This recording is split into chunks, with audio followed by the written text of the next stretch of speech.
technical session of the second International Symposium on Disaster Resilience and Sustainable Development.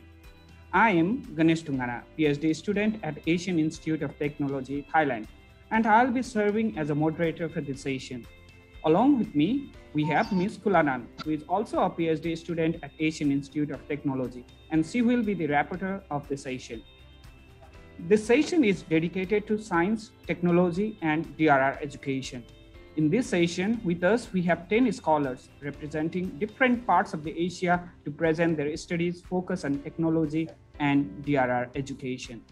Meanwhile, I would also like to inform you all that this Zoom session is being recorded, and the recorded session will be made available on request. Please mention to us if you have any objection or so. Now, without further delay, I would like to introduce two dignitaries of the sessions. Their presence as a co-chair of the session is adding more value, and we are so much honored to have both of them. Now, moving along to our session, please join me to welcome Professor Jacqueline Joseph. Professor Jacqueline has been associated with Jamshedji Tata School of Disaster Studies, India, since its inception, and was also the dean of the school from 2015 to 2017. Her research field, action, and teaching are related to psychosocial care and support in disaster and humanitarian context. Tsunami 2004, Mumbai terror attack 2008, Jawari Bazar blast 2011, AMRI hospital fire 2011, Assam conflict 2012, Nepal earthquake 2015, and COVID-19 are the recent disasters where she engaged through research and field action in psychosocial domain. I am personally so much delighted to have her in the session as a co-chairperson, as I'm also one of her students who had privilege to learn from her at TIS Mumbai while pursuing higher study in disaster management and livelihood recovery through PGDLR program in 2016 and 17. Welcome to the session, ma'am. Our next co-chair of the session is Dr. Nicole Gorgon. Dr. Nicole is the Associate Dean at the School of Social Science at Western University and Director of Humanitarian and Development Research Initiative at Western Sydney University, Australia. Her area of research broadly fall into three streams: civil society and volunteering for development, humanitarian intervention and development aid, and human security and food system. Our publication include over 35 books, chapter, and journal articles in high impact journals. We are so honored and delighted to have you with us as the co-chairperson. Welcome to the session, ma'am. Now, our respective co-chairs will take over the session and will call the presenter for the presentations. Participants having questions regarding the presentation can post the question in the chat box, as we will have the discussion and question answer session at the end of all presentation. Our co-chair will also facilitate the questions and answer section and will provide their expert opinion on the subject matter. Over to you, co-chair, for further proceeding of the session. Thank you, Ganesh, for this wonderful introduction, and nice to connect back. Let me start off. I thank the organizers of DRSD 2021 for giving me this opportunity to be part of the program and to be a co-chair of the technical session on science, technology, and DRR education. As we know, or as we all recognize, disasters are a totalitarian phenomenon that kind of impacts all aspects of human lives and the ecosystems that they inhabit. Thus, DRR, DRM, disaster studies, climate studies, all these disciplines are interdisciplinary in nature, with a fine balance between natural sciences, technology, and social sciences. However, of late, there's been an increasing critique that these disciplines, the disaster and climate-related disciplines, are dominated by technology, leading to and very poor, and there could be better contextualizations. And there is a need for better contextualization of the use of technology. The technical session on science, technology, and DRR education thus is rightly positioned in bridging this gap and to explore the possibilities for meaningful application of technology to address concerns around DRR education. As a co-chair of the session, I would like to acknowledge the sponsor of the technical session, the Himalayan University Consortium, hosted by AC Mode. The Himalayan University Consortium is a collaborative network of universities and academic institutions from the Hindu Kush Himalayan region and outside of it, working on strengthening research and scholarship on issues from and relevant to the region. This technical session was proposed as a component of the 18-month engagement of the DRR education cluster under the thematic working group on DRR and resilience under the HUC consortium titled Multi-Hazard Resilience of Higher Educational Institutions in Asia Pacific. Thus, we would be getting back to each of the presenters to be able to take forward the presentations to convert it into a journal special edition. And we look forward to each one of these presentations in this particular session. I hand over the session to Nicole for her a brief intro. Thank you, Jacqueline. Before I start, I'd like to first of all pay my respects to the elders past and present and extend that respect to all Aboriginal people.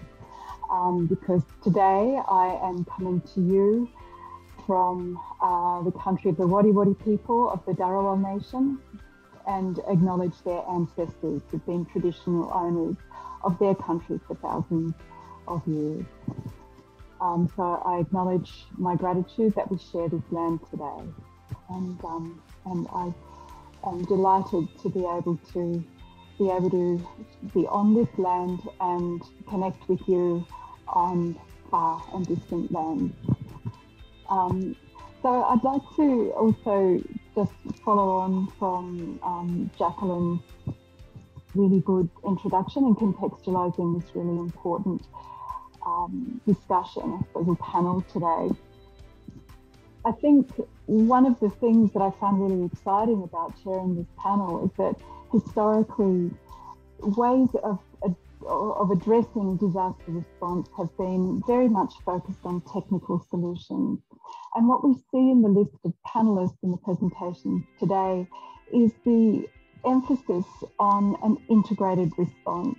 So we're starting to look at how science and technology-based solutions can work to support people at risk by involving and including those communities. And to see that as part of this agenda is a really exciting shift in how we manage disasters internationally. One of the other things that I'd like to say again and to reiterate before we kick off this really important session is that this session provides such a wonderful opportunity for us to connect professionally with respect to professionals, practitioners who are working in this space, just with students, but it also gives us an opportunity to hear young people's views and to showcase young people's research. So after saying that, I'd like to hand it back over to Jacqueline to introduce the first speaker. Thank you. Thank you, Nicole.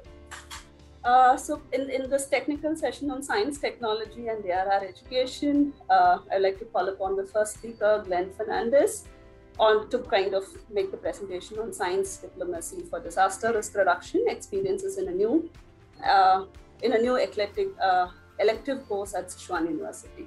The presentations are pre-recorded. We'll run the presentations one after the other and followed by a 20-minute question and answer session. So over to the presentations and the module. The Institute for Disaster Management and Reconstruction of Audible, Sichuan University and Hong Kong Polytechnic University in Chengdu. Yes, Ganesh. The title of my presentation is Science Diplomacy for Disaster Risk Reduction, Experience in New Elective Course at Sichuan University. We are familiar with various kinds of diplomacy. There is the panda diplomacy, or China's practice of sending giant pandas to other countries as a symbol of diplomatic goodwill. We also have football diplomacy, or the use of a common interest in football to create networks and lasting relationships. At the moment, we are inundated with Korean soft power in the form of K-pop, which is an example of mobilizing a country's cultural resources to build up positive opinions and associations with its culture and values. Currently, vaccine diplomacy is often heard of in the news. It is the use of vaccines to improve one country's diplomatic relationship with other countries. Science has been increasingly used as a tool for diplomacy, leading to the emerging field of science diplomacy. This is in recognition of the fact that many of the challenges that countries are facing today are regional or global in nature, such as pandemics like COVID-19, SARS, MERS, and HIV/AIDS, as well as climate change and disasters, to name a few. These challenges cannot be tackled or solved by any single country. Therefore, collective efforts by various state and non-state actors are needed to address these shared or common challenges. These are some of the terms related to science diplomacy, including climate change diplomacy and disaster diplomacy. The purpose of science diplomacy includes tackling increasingly common challenges and diffusing international tensions. In order to expose our graduate students to science diplomacy as a tool for disaster risk reduction, or DRR, the Institute for Disaster Management and Reconstruction, or IDMR, started offering an elective course titled Science Diplomacy for Disaster Risk Reduction in the autumn semester of academic year 2020-2021. The new elective course aimed to, number one, to introduce the students the theory and practice of science diplomacy. Number two, expose the students to different science diplomacy for DRR examples from the perspectives and experiences of 7 international faculty members of IDMR from China, Germany, Iran, Nepal, Philippines, Uganda, and the USA, as well as of 2 invited guest lecturers from India and the Philippines. We also aim to enhance the awareness of students on the role of China in addressing international issues, such as DRR, with the use of science and diplomacy. These are the related 3 learning objectives and how student learning was assessed using various assessment tools. We utilized formative and summative assessments of learning. Here's the list of lecture topics covered in the course. The professor shared the science diplomacy experience in the respective geographic regions or field of study. For example, I gave lectures on Japan and China's DRR-related science diplomacy in Southeast Asia, the region where I come from. Our German professor talked about global public health, while our American dean discussed the leadership and involvement of our institute in various international initiatives. IDMR, together with the Institute for Integrated Mountain Development, or ICIMOD in Kathmandu, is leading a thematic group on disasters in the Himalaya University Consortium, or HUC. HUC is a network of universities from the 8 countries, including China, which share the Hindu Kush Himalaya Mountains. In addition, under the work of the UN-related High-Level Experts and Leaders Panel on Water and Disasters, or HELP, IDMR is hosting the Secretariat of an Emerging Alliance of Universities. The topic of transboundary water issues is a critical issue for science diplomacy. Each of the lectures covered 3 dimensions of science diplomacy. Number 1, diplomacy for science, which answers the question, how can diplomatic relations advance science? This dimension talks about facilitating international science cooperation, sharing resources, and infrastructure for large-scale, expensive science projects and programs, as well as granting visas and research permits to foreign researchers. Number 2, science in diplomacy, which answers the question, how can science inform diplomatic relations? The focus of this second dimension is to provide scientific advice to official diplomats, especially in the governance of international and transboundary spaces, or global commons, like air, water, food, energy, biodiversity, and climate. And number 3, science for diplomacy, which answers the question, how can science improve diplomatic relations? Science is used in this dimension as a universal language to ease tensions and open channels for dialogue between countries. At the end of the semester, the students presented examples of China's DRR-related science diplomacy as their final course output. Here is an example of the student presentations. This is about how China assisted Mauritania in combating desertification using Chinese science and technology. This long-term project started in 2012 and is still ongoing.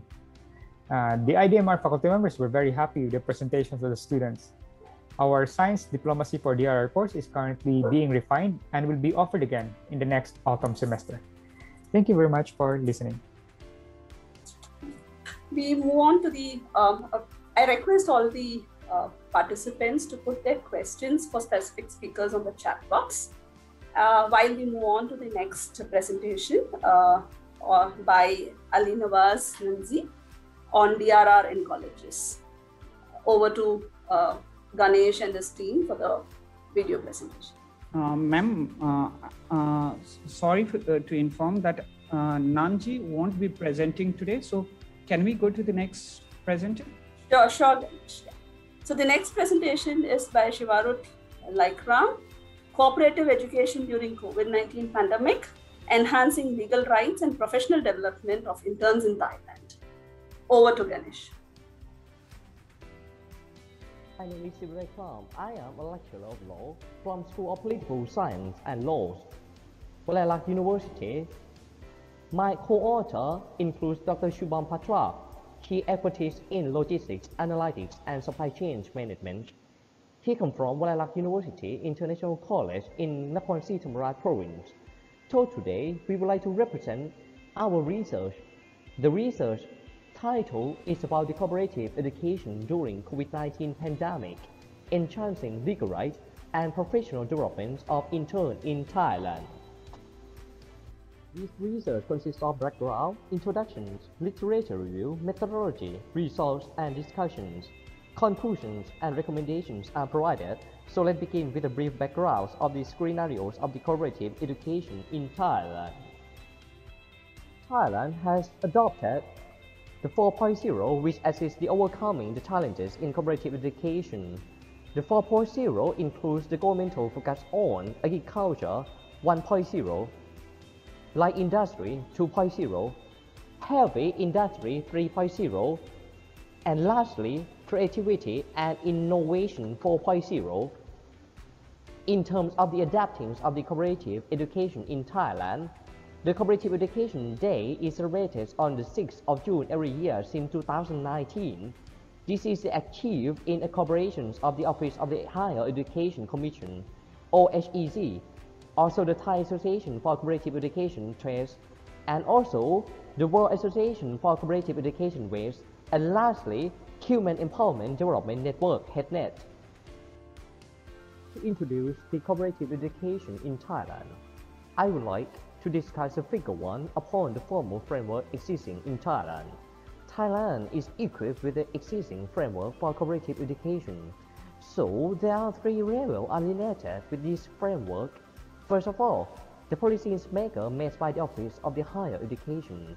Secondly, supporting organizations, for example, the Thai Association for Cooperative Education Trades and the World Association for Cooperative Education Ways. And lastly, the ground level implementations are university, professional workplace, and the students. To discuss the literature review, I would like to discuss alongside the map depicting. The cooperative education is divided into 9 parts as per the map alongside. The southern part regions is undertaken as a study area due to the several competencies and ineffective cooperation education policy. So several acts have been implemented by the ministry, such as ministries of the Labor, Skill Development and Higher Education. These are in relations with the World Association for Cooperatives and Work Integrated Education Ways, as some students are interned in international companies in Thailand and abroad. However, this lacks of physical and mental security, legal rights, responsibilities, and accountabilities toward the student both at university and company level. The methodology adopted in this research is mixed method. The data is collected among the total population of the students who participated in cooperative education program in Zone A, where the location is a higher southern regions, and with a sample size of the 350 respondents. However, the secondary data has been found to be limited. The data analysis included the quantitative analysis with chi-square and quotations from the key interview respondents. The qualitative analysis has been done in terms of the strength, weakness, and opportunity, and the threat SWOT analysis. The result shows that there is a significant relation between the employability and gender, financial status, internship opportunities, and securities of the interns. The quantitative findings were supported with the qualitative findings along with the key respondent interviews. The interns found it hard to be employed after the cooperative education due to the COVID-19 pandemic and insufficient policy at the company's level to hire them as full-time employees. One of the respondents said it was well appreciated by my professional workplace mentor. However, due to the pandemic, they were unable to provide me a stable job. So we understand the working environments under the pressure, and the young students have inclinations as well, as we try to balance and resolve the situation within our human resource department, but students are beyond our authority. Under the SWOT analysis, the strengths were found to be existing framework, abundance of the human resource and growing economy, weakness includes opportunity, threats includes recurring COVID-19, and there is no analysis of the student feedback. For the recommendations toward the government, we suggest to provide the tax incentive for the company, support the cooperative educations for more than 30 hours under the Article 12, as well as inclusions of intern into labor law as the employee in the domestic under the Article 575 and the Article 5 of Labor Protection Act, as well as in accordance with international labor laws. For the recommendations toward the university, by setting up the support department committee within the university, as well as cooperative with the government agency and the company at the common platform to ensure the maximization of the opportunity for the students. Apart from that, to provide the adequate relationships with all universities for providing accurate opportunity to the students, as well as adequate lists to the student interns under the Article 3 of the announcements of Ministry of Labor 2003. For the recommendation to the students should be aware of the various cooperative opportunity law and right during their study durations, as well as sharing adequate feedback in relation to their experiences and guidance with the junior. Thank you so much for your attention. Any more information, please leave your message by our email.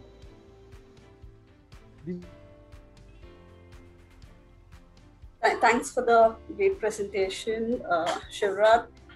We move on to the next presentation by Jennifer. The title is Assessment of River Erosion Situation on the Basis of Influence Area, a case study of Gaibandha, Jamalpur and Sherpur districts of Bangladesh. I also want to remind participants to put their questions for specific speakers, which we could kind of discuss towards the end of after all the presentations are done. Over to Ganesh. Hello everyone, I am Sharmin Akhtar. I am presenting this paper on behalf of Jennifer Selim. The research topic is about assessment of river erosion situation on the basis of influence area, a case study on Gaibandha, Jamalpur and Sherpur district of Bangladesh. We all know riverbank erosion is one of the major natural disasters in Bangladesh that causes enormous and long-term socio-economic consequences. Every year, approximately 1 million people are affected by riverbank erosion, and riverbank erosion not only compels people to migrate or leave their place or origin but also destroys their belongingness. And in this study, Gaibandha, Jamalpur and Sherpur districts of Bangladesh has been selected based on their geographic characteristics. And the objective of this study is to define the influence areas of the regional centers and find out functional gap of adjacent districts. And another objective is to analyze the reason behind the changes in the ranking of the upazilas based on their service facilities. And as a methodology, retail gravitational method has used for functional regionalization. And the data source, the data has collected for Bangladesh Bureau of Statistics 2011, and the delineation of influence area and unserved area was calculated from GIS software version 10.2.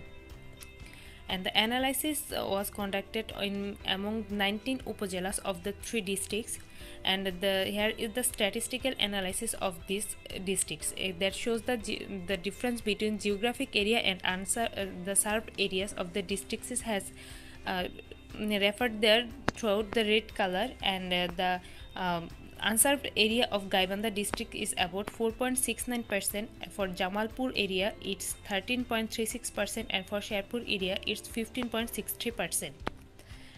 And based on the district specific analysis, the factors was educational institutions, medical facility, flood camp and river flow. And the analysis shows almost all areas have large number of educational institutions but only a very little amount of medical flood camp facilities. At Gaibandha district, the highest influence area was calculated for Sundarganj, and the lowest influence upazila of Gaibandha was calculated for Fulchori upazila. And the main factor to create a functional gap between two upazilas is availability of flood camp or shelter along with educational institution. For Jamalpur district, the comparison was showed here, and it shows that the highest influence upazila of Jamalpur district is Jamalpur Sodor, and lowest influence area upazila for Jamalpur district is Bakshiganj. And the main factor to create a functional gap between these two upazilas is availability of medical facility.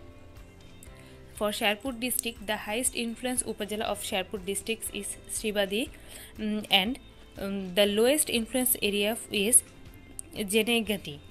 The main factor to create a functional gap between these two upazila is availability of flood camp or shelter along with educational institutions.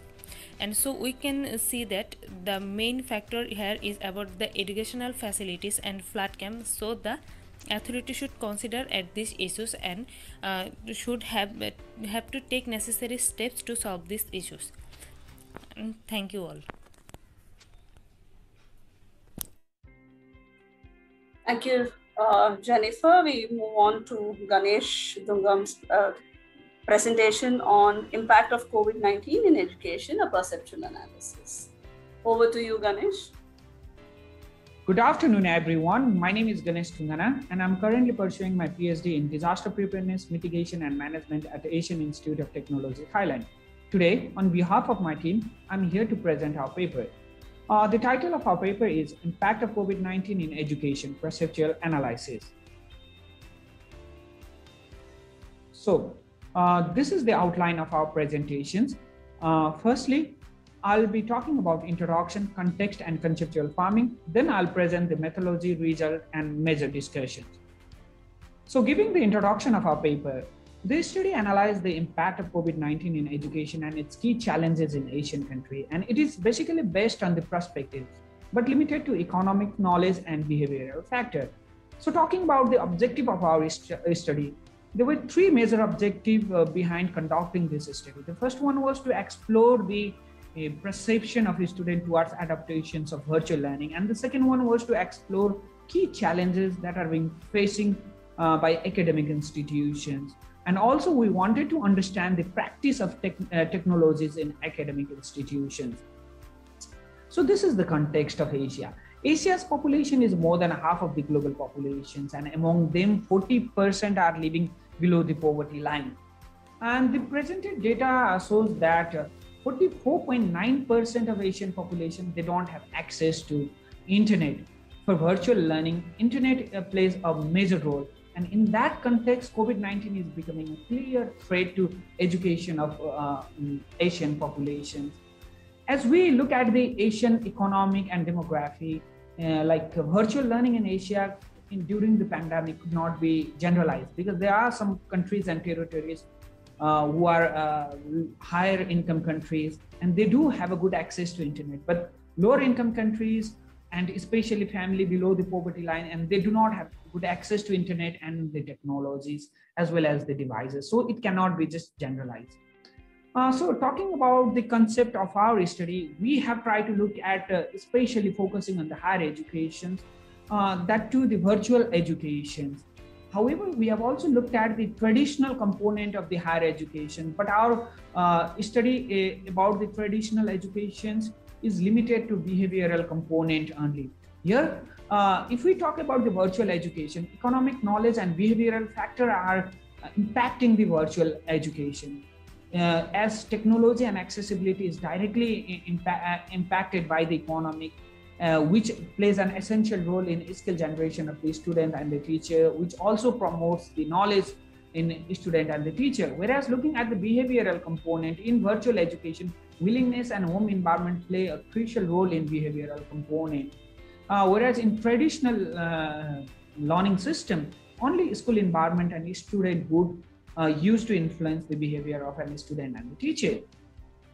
So when and talking about the methodology, we have used subjective paradigm as a paradigm for this study, and we have adopted a mixed method.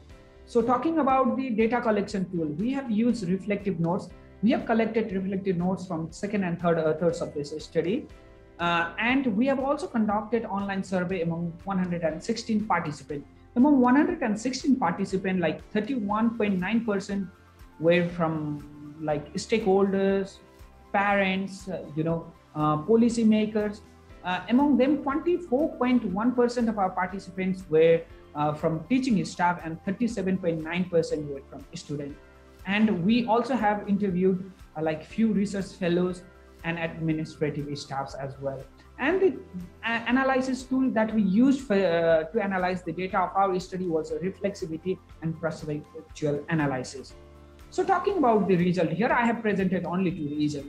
So impact of COVID-19 on institutes and key challenges faced during the educational transition. So talking about the impact of COVID-19 on institutes, most of our participants agreed that field visit deferred and has been cancelled, and loss of education days, poor psychological effects, and loss of learning hour are primary concerns of our participants. So talking about key challenges faced during the educational transition, most of our participants agreed that lack of technical, like teacher-student networking and bonding has been largely affected by this educational transition, followed by field-based research and study visit, internet accessibility and bandwidth, and non-access to physical laboratory.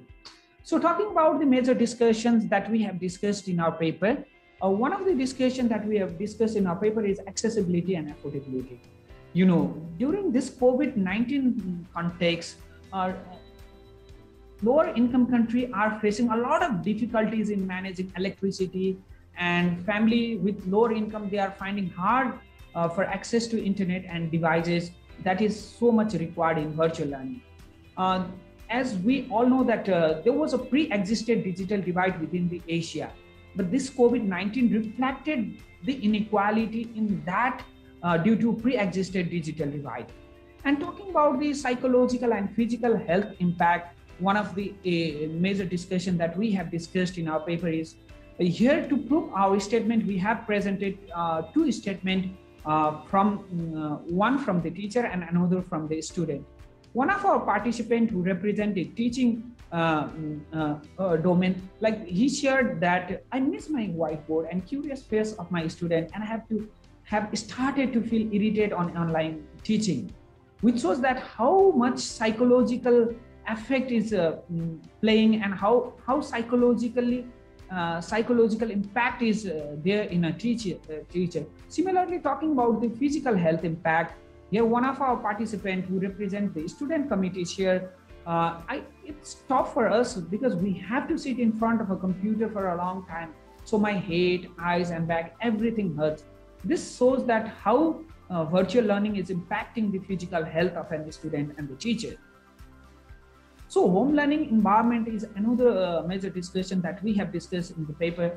So talking about the home learning environment, space for learning, number of family member enrolled, available devices and household activities are things that has been affecting the home learning environment.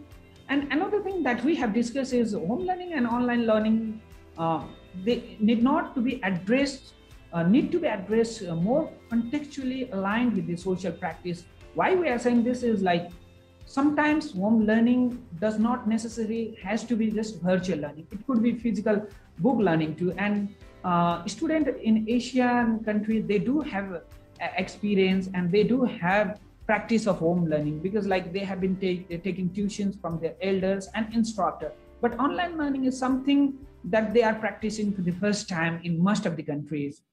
So another thing is practicing for home learning might adversely impact the potential growth of a student from lower income family, because they have to struggle with so many things before classes and after the classes too. And they might have to struggle with the devices, they might have to struggle with the access to internet, as we discussed earlier. So this might adverse impact the potential growth of the students. And another discussion that we have presented in our paper is human relation. As we know that virtual learning in some of the cases has weakened the student and student-teacher bonding. And especially in the case of Asia, education is still practicing the teacher delivery method. In that case, what we are suggesting through our discussion is there's a need to look at a pedagogy, learning methods, and technicalities of delivery, because virtual learning is adversely impacting the social life of students as well. It is somehow impacting the social life perception of the student as well as the teacher. And the last discussion that we have presented in our paper is adult learning and changing learning culture. Virtual learning has attracted all sections of people, to which, no matter to which age group they belong to, no matter to which category of age they belong to, they all have been actively participating in virtual learning. Either it could be certificate-based course or some professional training. We have noticed a lot of adult population joining the virtual learning. So this is really a good thing. And what we can also say that many new online programs are being introduced by different training institutes, different academic institutes, which is also promoting the adult learning. And virtual learning has slightly changed the learning culture in all the sections of people. With this, I'd like to end my presentations, and I'm looking forward for your feedback and questions. Thank you. Thank you, Ganesh, for taking us through the challenges of virtual education.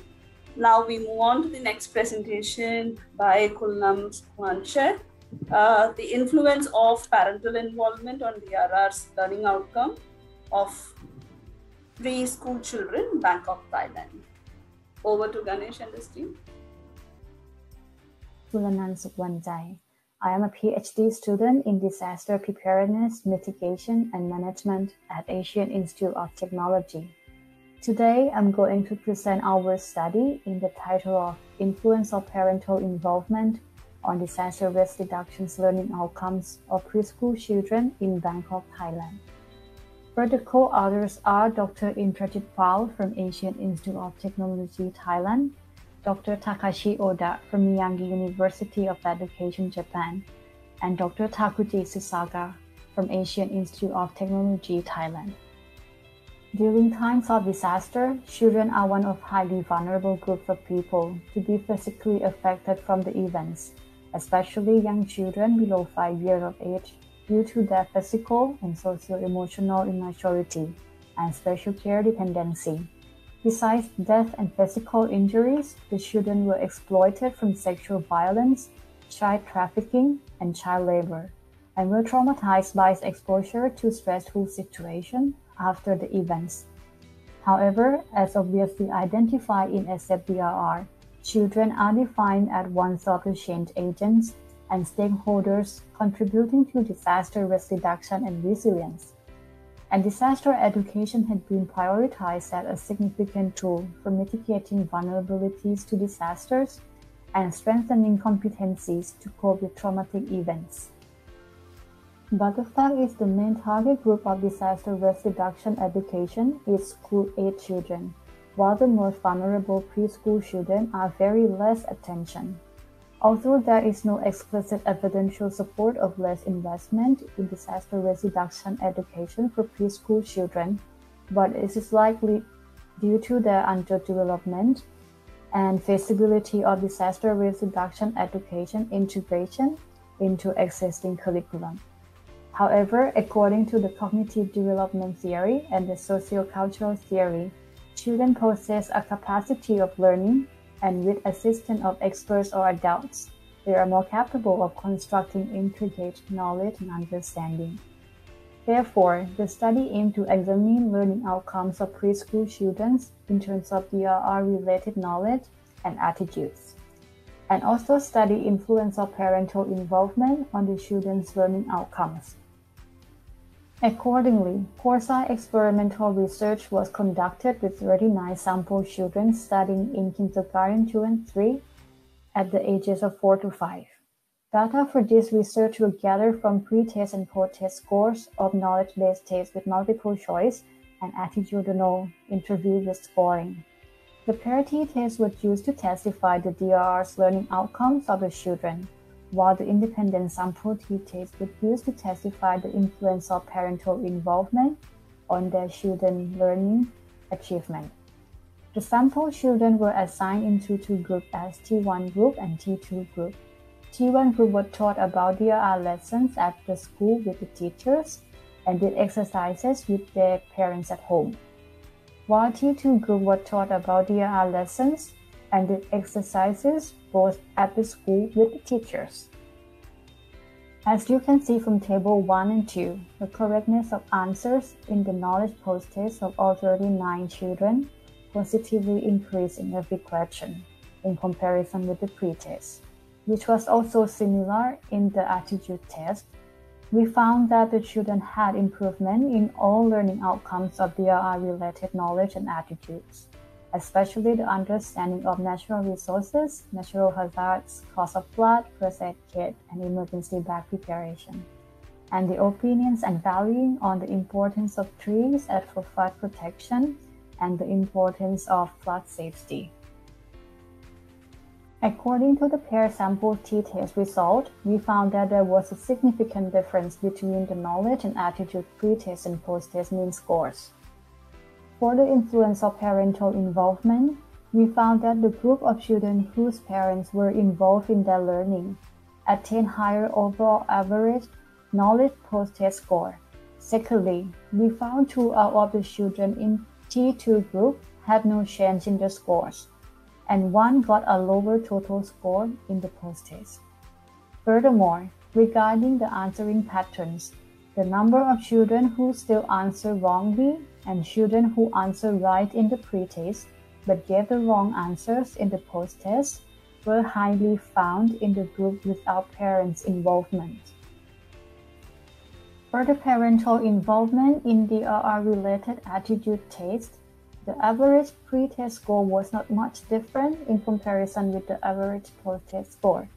However, the average post-test scores of T1 group was considerably higher than T2 group. In addition, we found that there were no change in the post-test score of 4 children in T2 group.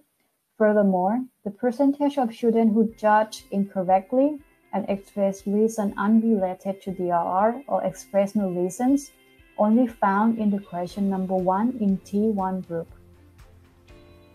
According to the independent sample t-test results, there was a significant difference in means of both knowledge and attitude post-test between T1 group and T2 group. The average post-test scores of T1 group were 1.624 and 2.308 points higher than the average post-test score of T2 group in both knowledge and attitudes, respectively.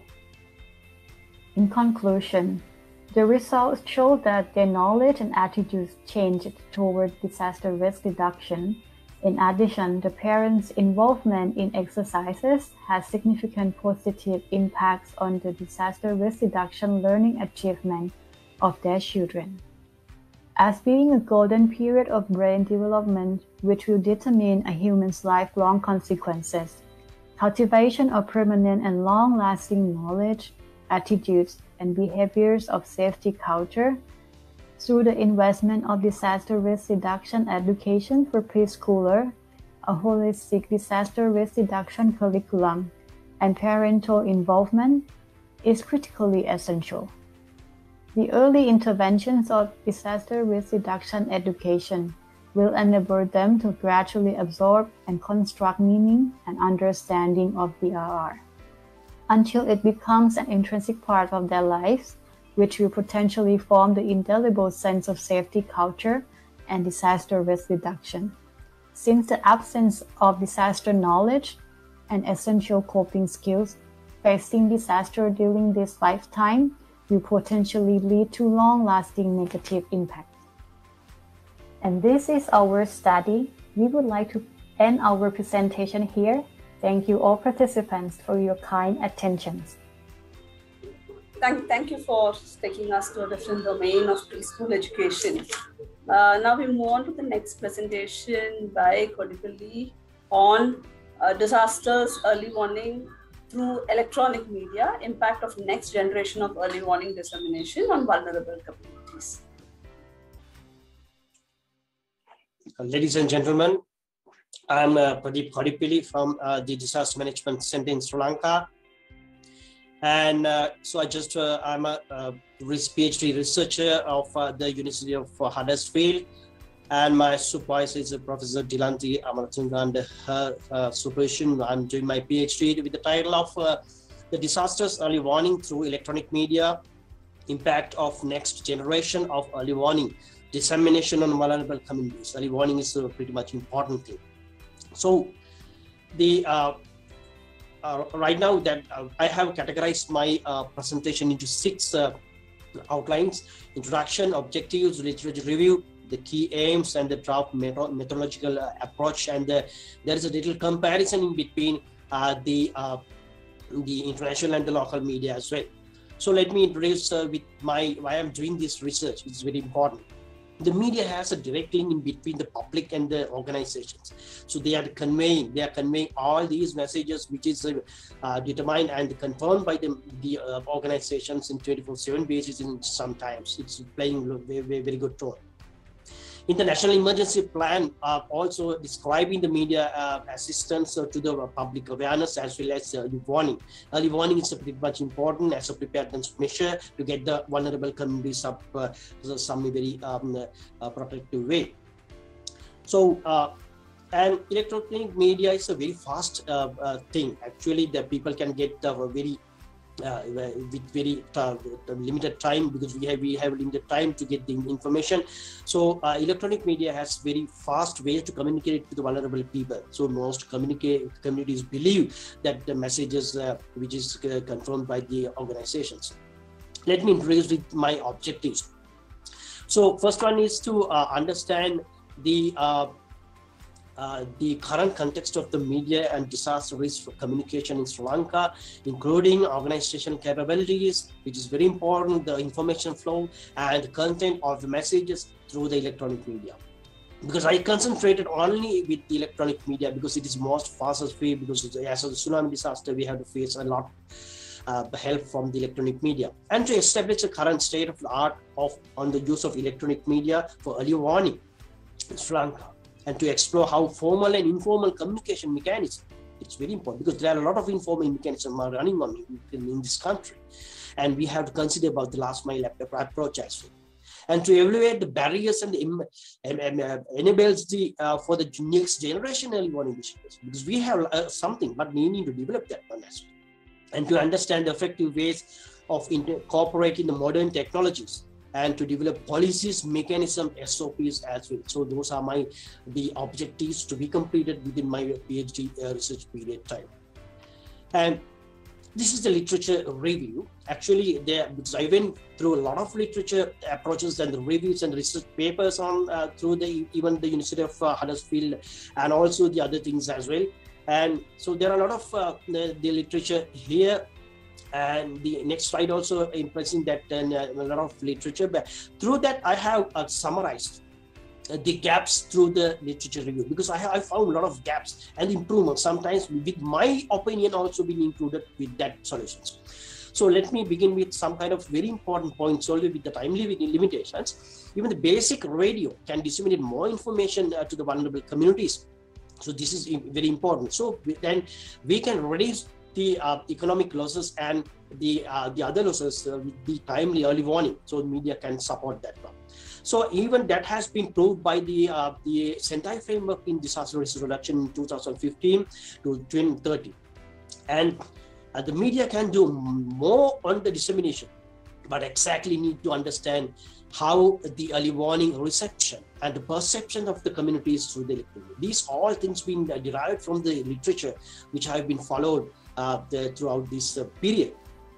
And live reporting through the electronic media is very important. There are a lot of researchers being done a lot with that particular topic. And it's very important to ways to disseminate the early warning message to the affected communities with the information, the validated information. It's a good thing. And the electronic media appealing to the wide audience, that's a pretty important thing. And avoiding unverified facts, that's also very important. And there is a very important point that which I derived from the research paper from Professor Jilanti and the team. The multi-hazard early warning has not been developed up to the expected level and adequacy of regional efforts towards effective multi-hazard early warning in Asia, including Sri Lanka. So that's important. And we have some gaps to be developed. And finally, I summarize the literature. So early warning system should consist with various technologies, the various stakeholders, various dissemination methods, and various reception and the capacities, and the various policies, SOPs, and various local level capacities, with many researchers for establishing a next generation early warning system. So, and I have categorized the gaps into 4 categories: the early warning reception gap, and dissemination through the electronic media gaps, and the community response gaps, and the institutional coordination gaps. They are being categorized. There are key aims which I have earlier discussed with you. And the draft methodological approach is a bit important. I just want to highlight a little bit on the draft methodological approach. I need to collect the primary data, because I have planned to collect the primary data in 25 districts around the country, because we need to classify and we need to get more information from the vulnerable communities as well. So there is a process which I have been mentioned. And if I go to the second data, there are a lot being identified to be collected in the future. And also there is a process I have identified, but with the supervisor's guidance and all that will be adjusted, but all been discussed with my supervisor and all. And let me finalize the presentation with the comparison of the foreign media and the local media. Comparison is important. And this all information gathered with the literature review which I have conducted in this period. So the CAP, the Common Alert Protocol, is not available in Sri Lanka, but other countries there is. And one push warning is not available here, but in in other countries as well. The community response, they are using a lot of communication methods, a lot of communication techniques to receive the early warning. And the media is one of it. So they use the local media networks as well. But we need to think about that as well. So this is my the 8-minute presentation, and thank you very much for your kind attention. I hope that you got something, and the audience is invited for questioning and all. So, and again, thank you very much for your kind attention. Thank you, Kodipalli, for the very in-depth exploration of literature around early warnings and the gaps with regard to reaching out to the most vulnerable. We next move on to a presentation by Ruby on needs assessment study to develop an integrated framework for disaster resilience capacity building. Over to Ganesh and his team for streaming the video. Good morning, ladies and gentlemen. I would like to thank, first of all, to the organizer who have given me opportunity to give a presentation of our works at Andalas University in Padang related to disaster resilience. we have done some kind like need assessment study to develop integrated framework for disaster resilient capacity building. Yeah, I work with the other 3 colleagues, me as Rudy Febriamansa, and we have Foni, Benny, and Cindy from graduate program at Andalas University. The outline of my presentation, there are 3 or 4 parts: introduction, method, result, and the conclusion. Indonesia is a region prone to disaster, yeah, as we know, especially natural disaster, earthquake, tsunami, because we are in the ring of fires, we call it. Apart from that, Indonesia also a region prone to human-made disaster, impact of climate change, forest fire, and currently we are in COVID pandemics. To this far, the NPB institution, National Disaster Body at national level, has become the spread of disaster management effort. While at the regional level, there are BPBD institution who also work with the respective provincial government in the event of disaster at provincial level. Here, BPBD not working alone, but is also assisted by many voluntary parties, like also higher education institution at Andalas University. We work together in disaster management, NGOs, and other disasters organization. We are, since 2019,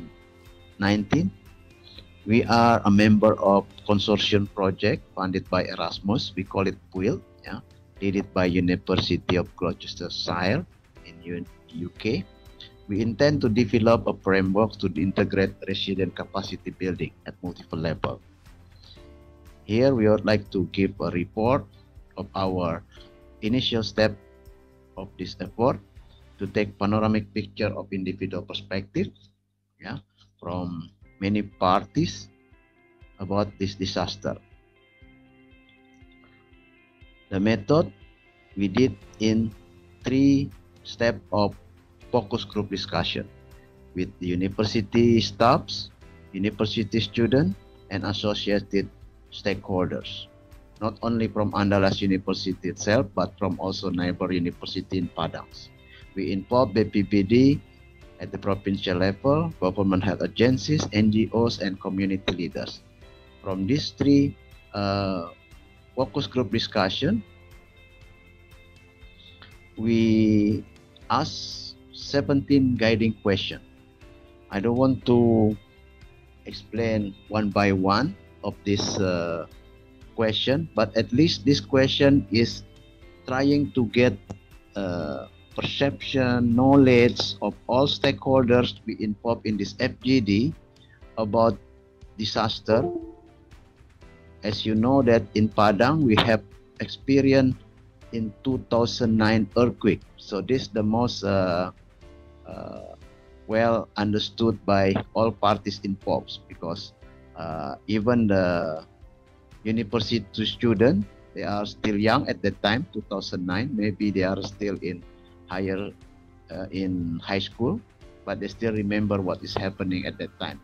So we are discussing about their experience, especially about earthquakes. Yeah, although we also experiencing forest fire. Yeah, in 2015, very big forest fire event at that time. So people know actually what happened. So we are talking about what is happening on that issues by asking this 17 questions. As a result, yeah, actually finding from this FGD is very broad. Yeah, we collect a lot of information qualitatively through discussion, using also small paper. They put that on paper on the whiteboards, writing that, everything, and then we come to some conclusion. Yeah, some kind like conclusion. So we identified 4 points. Yeah. First, about what the community need to know and do before disaster. Most of the information coming from FGD, community need a lot of information. Yeah, first about various possible form of disaster. Padang, especially what kind of disaster that might happen, they need to know. What's possibly the impacts. So they need also information and consistency on what they need to be prepared. They need to prepare facilities that given by the governments. What kind of cooperation model? They need also some kind of map, evacuation map, and others. So this kind of list, at least according to them, there is something neat about preparation disaster modeling that they can also involve in that. Second is about what people need to know and do in the event of disaster. Waiting for actual information, move for evacuation, don't bring heavy item when evacuating, bring survival bags. It's important. Third, what the community need to know and to do sometime after disaster occur. They need to remain in safe area, communicating with family when possible, participating in helping people in need when they have opportunity and ability, carry out the countermeasure on their own before any outside assistance, coordinate according to response model that have been prepared in advance together with the local authority. The fourth, what we got from the FGDs is strategies for developing community capacity to be better prepared for disaster. There are 5 points can we get. More massive dissemination of disaster information using various information media, both digital and non-digital. Disaster education, not only at university level, but should be started from elementary school. Coordination between parties should be synergized. Easily accessible digital disaster information. That's most important. Using handphone, it can be easily accessed. And the fifth strategy is university need to take important role in synergizing related parties. So all parties are concerned with the role of universities. As conclusion, there are 3 main findings from these FGDs. The importance to build public awareness for the preparation before disaster occur. The importance to develop networks and capacity building of all parties at all levels that able to carry out activities to prepare the community and also cope with the impact of disaster. And the last, universities should be able to become a driving force for the development of a center of excellence that can build such coordination, not only through formal education, but also informal education or extension program. Thank you very much. And thank you, Vijay, for kind of putting forth the specific role of universities with regard to resilience, disaster resilience capacity building. Now we move on to the next presentation by Antonio Valdez on primary and secondary data collection for thesis or dissertation writing in the advent of COVID-19 pandemic, a guidepost. For thesis or dissertation writing in the advent of COVID-19 pandemic, a guidepost. My name is Antonio Valdez. I come from PSBA. Now, research has been questioned regarding its value. Research has been found by many as boring and is not worth accomplishing because of the difficulty that makes social life miserable to a certain extent. Some are forced by circumstances to make researches owing to the requirements imposed by the schools as a partial requirement for achieving a degree in college or in advanced education, or needing points in the 201 file for promotion in office position. Very few individuals realize the influence and impact of research to the present setup of the world. Gathering data for research purposes is difficult enough under normal circumstances. It should involve long travels to many places in order to discover, unearth, or locate information to be used as basis for present research. Now we come to an argument. The substantive, thorough, sophisticated literature and intensive primary pertinent data availability is a precondition for doing a good quality research relevant to status quo. However, doing research became even more difficult, especially with regards to the limitation on collecting applicable primary and secondary data due to COVID-19 pandemic lockdowns. I wish everyone to ponder on this. Research, the fuel forward. Now, research cannot stop. It is rather grueling and arduous when the present situation demands the implementation of lockdowns and other tedious health protocols to prevent the exacerbation of a catastrophe or a pandemic much like the COVID-19. I wish to present my conceptual framework where it starts with primary and secondary data collection challenges due to COVID-19 pandemic lockdowns. We have various novel approaches have been adopted by scholars amidst the COVID-19 lockdowns. Secondary data approaches recognized to be applied amidst the COVID-19 lockdowns. Then it resorts to substantive, thorough, sophisticated literature review and intensive primary pertinent data collection. It goes to comparative and diagnostic analysis. Potential approaches towards internationally acceptable researches amidst the COVID-19 lockdowns. Selected approaches for substantive, thorough, sophisticated literature review and intensive primary data. Features of the guidepost to develop internationally acceptable researches. Now let's go to comparative and diagnostic analysis. Distinguishing primary and secondary data. The secondary data are available to researchers from existing sources, which are formerly primary data and which were collected for research in the past. The availability of the secondary data is highly dependent on the original researcher's decision to share their data publicly or not. Many researchers have sought protection from the intellectual property offices in order to preserve the originality of their researches and prevention of it being copied. How to go about gathering much needed data? Researchers may find good solution in secondary data available.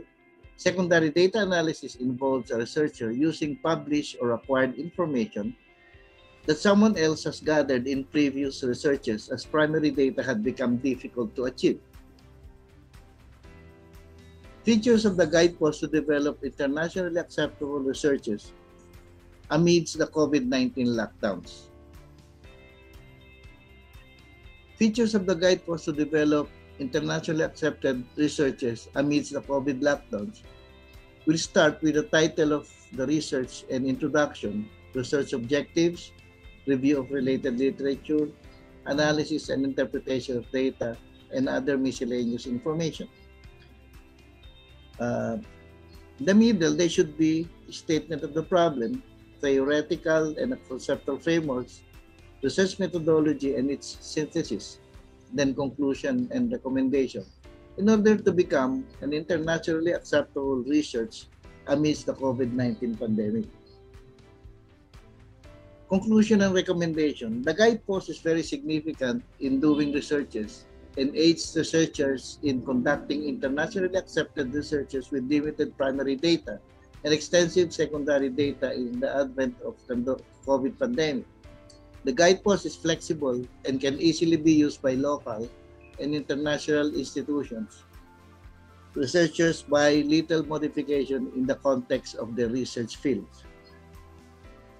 In behalf of the administrators of the Philippine School of Business Administration, President of PSBA Manila, Jose F. Peralta, Dean, External Education, Graduate School of Business, Dr. Tapasam Rasa, and the Graduate School of Business faculty and staff. Thank you and have a great day. Thank you, Valdez, for the presentation on the challenges of dissertation. It's most higher education faculty have kind of encountered. We move on to the last presentation of this thematic session, which is by Vishal Naren on integrating gender and social inclusion in the curriculum of higher education institutions, an approach for the Hindu Kush Himalayan region. Over to Ganesh and team for the streaming of the day. Good afternoon, everyone, and welcome to my presentation, Integrating Gender Equality and Social Inclusion in Higher Education Curricula, an approach for the Hindu Kush Himalaya region. In this presentation, I will talk about an ongoing study for the Himalayan University Consortium of ICIMOD, International Center of Integrated Mountain Development in Nepal. And the study basically seeks to assess to what extent gender equality and social inclusion are integrated in the higher education curricula of the Himalayan University Consortium members.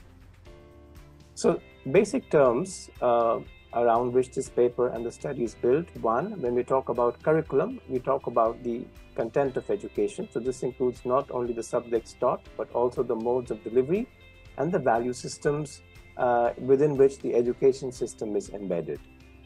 When we talk about gender, we're referring to the social meaning attached to being male or female. So gender is a social construct to be distinguished from sex, which is a biological one. So gender is a social meaning attached to the biological differences between men and women. When we talk about social inclusion, we are referring to a process of enabling better access, participation, and success of such groups as women, Black people, working class of people who have been historically, socially, or politically excluded. This is a definition from Bassis and Tomlinson in a paper written in 2012. So when we talk about gender integration curriculum, when we refer to gender mainstreaming, we are basically referring to integration of the concept of gender in courses. It's the integration of gendered content in courses, but that refers basically to what extent courses reflect or courses embed conceptual grounding on topics related to gender. And research on gender integration curriculum globally has been a consistent theme in social studies research in the last half century. And the large number of UN conferences on women in the recent decades have made a call to support this. Starting in the 1990s, there was strong emphasis on gender integration curriculum in disciplines as diverse as political science, social work, psychology, and sociology. However, in a paper written by Casses, Bose, and Duncan in 2012, they argued that it remained low priority for long, partly because of a lack of seriousness or political commitment, and partly because of the lack of requisite skills and competencies among teachers. So when we look at the global literature on gender integration curriculum, we find that a few important ideas are important. Also, when we talk in the context of to what extent they're reflected in the curricula of the Himalayan University Consortium members. So one choice to be made is whether we talk about integrating gender or mainstreaming gender. Integrating means the gender related topics appear as standalone topics, but mainstreaming would mean that gender content cuts through the curriculum. Another choice to be made is about gender equality or gender equity. Equality would mean equal opportunities for both men and women, and equity would mean fairness. So one important question to ask is, do curricula talk about gender equality or gender equity, or do they at least make a distinction between the two? Another choice to be made is about gender's analytic construct or descriptive category, and the literature says that it's much better to look at gender as an analytic construct that helps us to study the relationship between men and women and other societal institutions. Of course, the literature draws attention to several conceptual nuances around gender studies on terms like gender, gender roles, gender identity, sexual orientation, on which there is a lot of confusion sometimes when talking about gender. Another important point in the literature is the move from the women in development approach to the gender in development approach that corresponds roughly to the move from gender equality to gender equity. And in the literature, we also come across the use of the feminist phase theory that has been used widely to assess at what stage or what level curricula are in terms of gender integration. If you look at the GESI context of the Hindu Kush Himalaya region, we find that gender is a very basic act as a social differentiation. And the social constructs of gender and patriarchy at the household level intersect with caste at the community level, and therefore the issue of intersectionalities is extremely important in the context of the Hindu Kush Himalaya region. There's a large number of natural disasters in the region, and studies show how women are often the hardest hit by them. At the same time, gender relations are fluid. The gender relations are not cast in stone. And in a paper that Chanda Goodrich and others wrote in 2019, they refer to changing genderscapes. And the fluidity in gender relations is caused by such factors as migration, acquisition of common property resources, and the feminization of agriculture.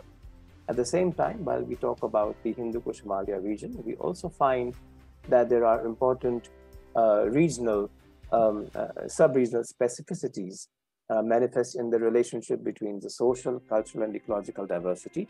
And it's important to take account of that while assessing the integration, while assessing to what extent gender and social inclusion concerns are represented in the curricula. So with that backdrop, we are now in the middle of a study for the Hindu Kush Himalaya region. At the moment, the study is for India, Nepal, and Bhutan, but the intention is to scale it up. So there's a parallel study going on in Pakistan and Afghanistan, and in the coming months, there are plans to scale the study up to Bangladesh, China, and Myanmar. So there are two components. There will be a graduate competence study for members of the Himalayan University Consortium. At the same time, we are talking to a select sample of HUC members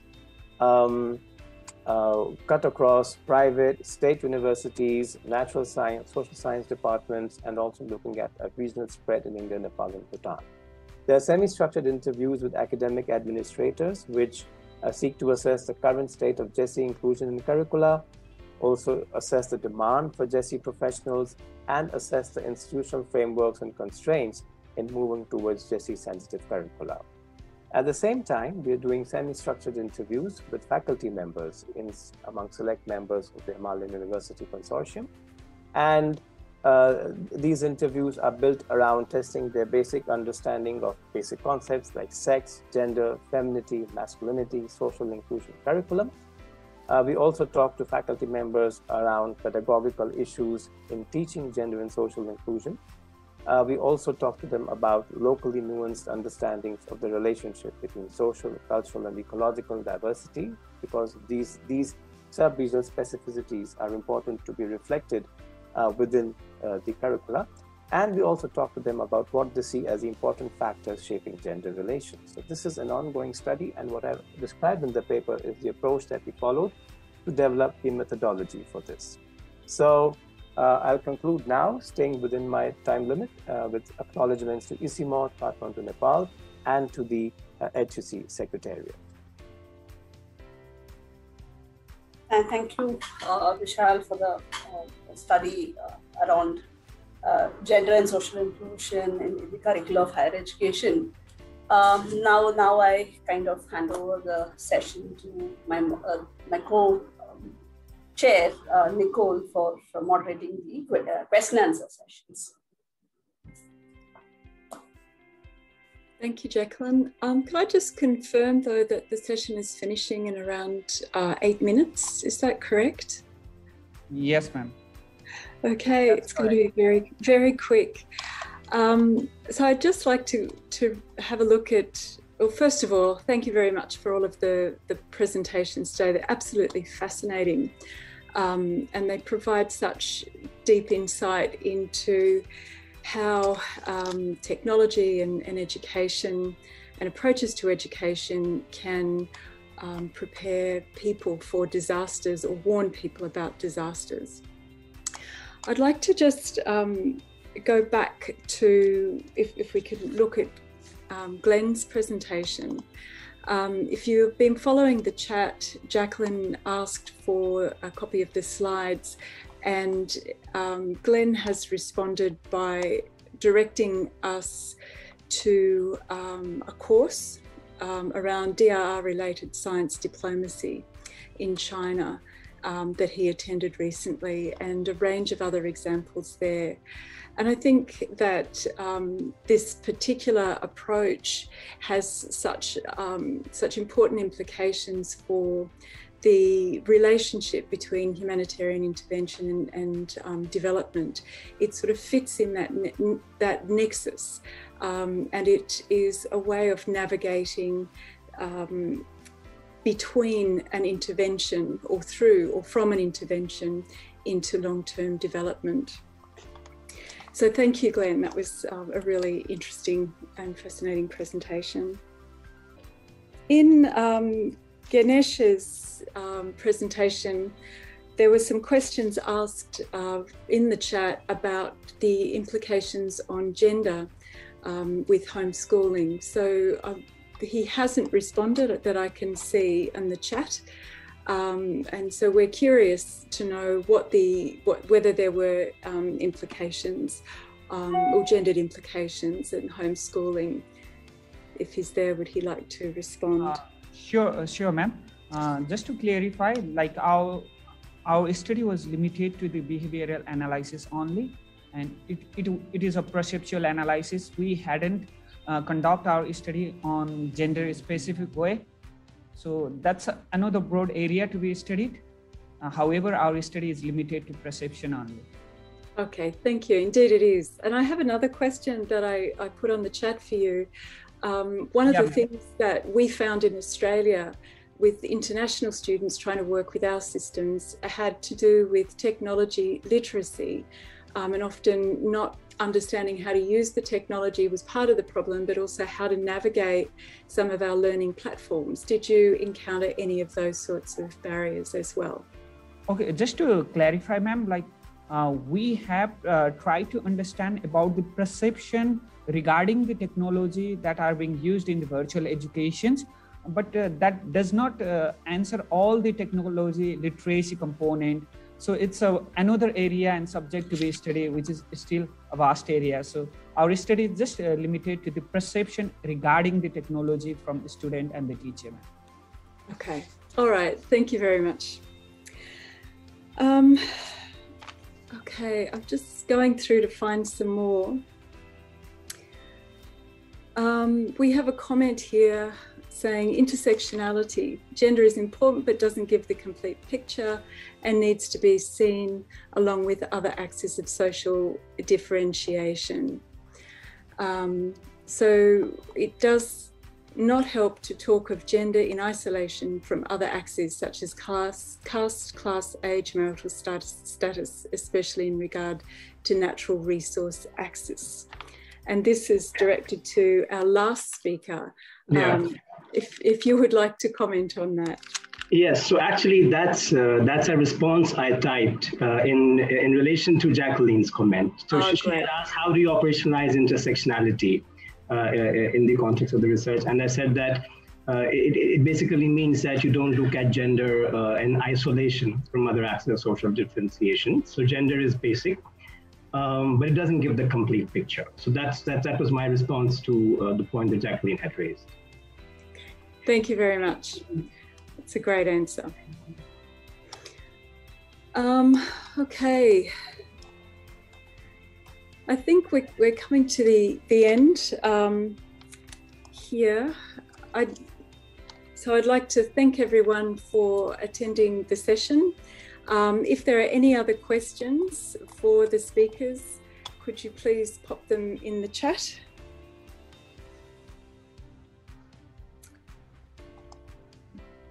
Okay.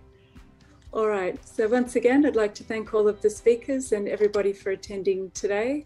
And also like to thank my colleague, Jacqueline, for navigating us through the virtual session. Thank you very much.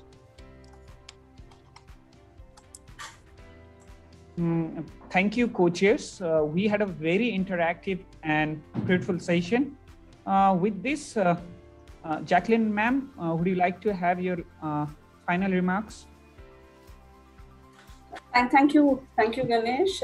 We had 9 presentations across and kind of managed, though we started a little late, we've managed to kind of stick to a time. As I said earlier, we will be getting back to all the presenters to see how we could work towards a journal special edition.